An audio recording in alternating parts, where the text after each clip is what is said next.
नमस्कार दोस्तों, आपका स्वागत है शेयर बाजार इनसाइड चैनल पर। चलिए आज के क्वार्टर 4 के रिजल्ट जो आज हो के उसके अपडेट की शुरुआत कर लेते हैं और इनके स्टॉक प्राइस के ऊपर आज क्या इम्पैक्ट होगी वो भी बात करेंगे। सबसे पहले बात करें वारी एनर्जीज, कैफिन टेक्नोलॉजीज और मोतीलाल ओसवाल फाइनेंशियल सर्विस, इन तीनों का कंपनी का क्वार्टर 4 का रिजल्ट आ चुका है।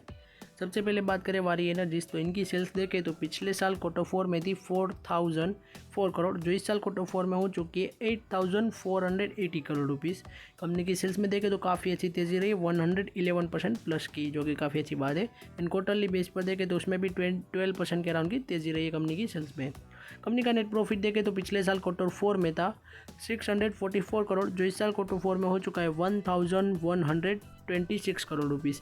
कंपनी के नेट प्रॉफिट में भी देखें तो 74% प्लस की तेज़ी रही है। एंड क्वार्टरली बेस पर देखें तो उसमें भी कंपनी के नेट प्रॉफिट में 2% के अराउंड की तेज़ी रही थी। कंपनी का रिजल्ट देखें ईयर ऑन ईयर बेस पर काफ़ी शानदार आया है, क्योंकि कंपनी आप सबको पता ही होगा कि रिन्यूएबल एनर्जी सोलर सेक्टर से जुड़ी हुई है और सोलर सेक्टर का इन दिनों तो काफ़ी दबदबा चल रहा है। इस वजह से देखें तो वारी एनर्जीज का रिजल्ट पहले की तरह जैसा आता है वैसा काफ़ी शानदार ही आया है। कंपनी की सेल्स एंड नेट प्रॉफिट में जो परफॉर्मेंस रही है पिछले कुछ सालों में, यानी कि 5 सालों में, तो आप यहाँ पर देख सकते हैं कि 50% की अपनी चल रही है सेल्स में और 100% की तो नेट प्रॉफिट में अच्छी तेज़ी रही है, जो आप यहाँ पर देख सकते हैं, काफ़ी अच्छी बात है। कंपनी के CAGR रिटर्न की बात करें तो वो पिछले एक साल में 34% रहे हैं, क्योंकि कंपनी का IPO अभी 1-2 साल हुए आया हुआ है, इस वजह से। कंपनी की सेल्स देके प्रॉफिट देके काफ़ी अच्छी बात है और कंपनी का रिजल्ट भी काफ़ी शानदार रहा है।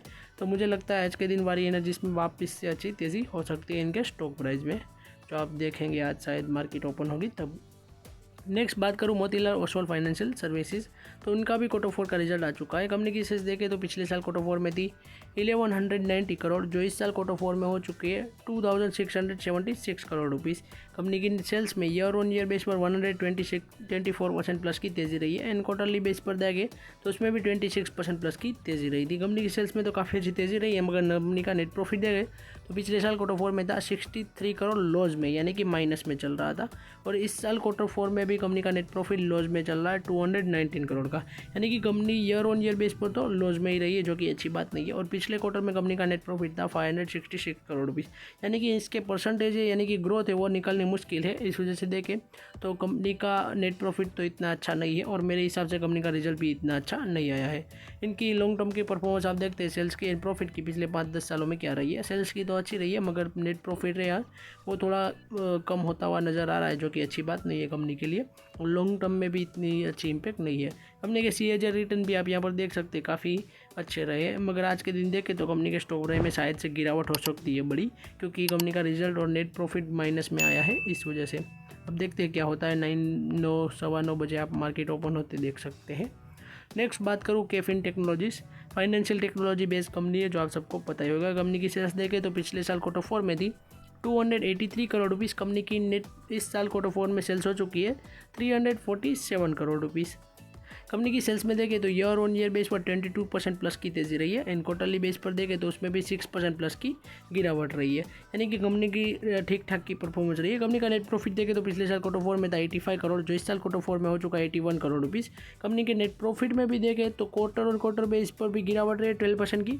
And year on year base पर देखें तो उसमें भी 4% प्लस की गिरावट रही है। कंपनी का रिजल्ट मेरे हिसाब से देखें तो क्वार्टरली बेस पर तो मेरा इतना अच्छा नहीं आया है, और कंपनी की लॉन्ग टर्म परफॉर्मेंस देखें तो काफ़ी अच्छी है। सेल्स एंड प्रॉफिट के मामले में कंपनी की परफॉर्मेंस आप यहाँ पर देख सकते हैं। सेल्स एंड प्रॉफिट की पिछले 5 सालों में काफ़ी अच्छी परफॉर्मेंस रही है, और कंपनी के रिटर्न भी थोड़े बहुत यहाँ पर आप देख सकते हैं कैसे रहे हैं। आज के दिन देखें तो कंपनी का रिजल्ट ओपन हो अच्छा तो मेरे हिसाब से तो नहीं आया है, कि इतना अच्छा नहीं है। इस तब देखते हैं कि 9 बजे सवा 9 बजे कंपनी के स्टॉक प्राइस में क्या इसकी इम्पैक्ट होती है। मुझे तो लगता है थोड़ी नेगेटिव होगी। और मोतीलाल ओसवाल की बात करूँ तो उसकी भी स्टॉक प्राइस में नेगेटिव इम्पैक्ट हो सकती है। मगर वारी एनर्जीज की बात करें तो उनका रिजल्ट काफ़ी शानदार आया है, तो इनके स्टॉक प्राइस में थोड़ी तेज़ी देखी जा सकती है। फिर देखते हैं कि मार्केट का मूड कैसा है, कि निफ्टी 50 और सेंसेक्स जैसे चलेंगे वैसे ही थोड़ी परफॉर्मेंस इसके ऊपर इम्पैक्ट दिखती हुई नजर आएगी। तो आज के रिजल्ट्स की बात करूँ तो हमारी यही तक थी। ऐसे ही वीडियोस देखने के लिए हमारे चैनल को सब्सक्राइब कीजिए और बेल आइकन को ऑन करना मत भूलिएगा। Thanks for watching.